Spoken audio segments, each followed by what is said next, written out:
Dito kami guys sa Seoul City. Ito yung aming last schedule ngayong araw.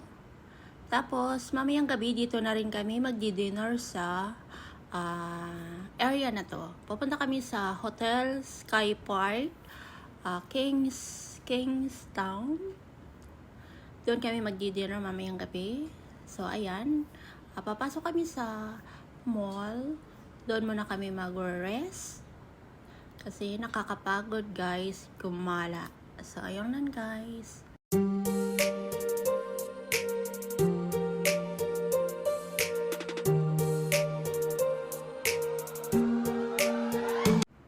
Ito na yung aming order guys. Purple drinks, tapos chocolate milk. Huwag kayo mag-alala guys sa price. Ang laki lang talagang tingnan. Pero hindi naman pala siya kalakihan. Compare mo sa Taiwan money or Philippine money, siguro double lang.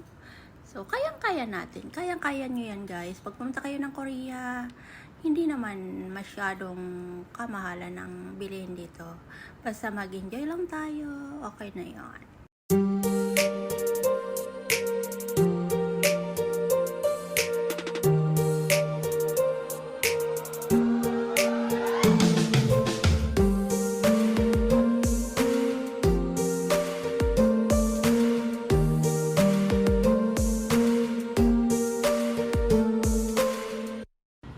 Dito na kami guys sa baba, hinihintay na lang namin yung aming mga kasama. Kasi guys, pupunta na kami sa aming dinner. So ito na yung kasamahan namin. 27 person kami lahat.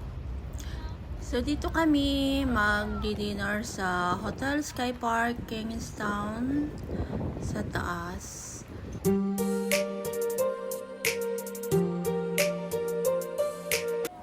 Ito, mag-i-elevator kami.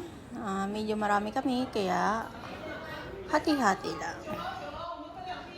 So, dito na kami guys. Ito yung aming dinner. Eat all you can, kaya magsawa ka, pumili ka lang kung anong gusto mong kainin.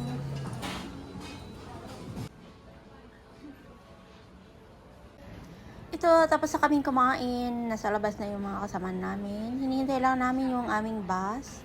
Kaya, dito muna kami tatambay.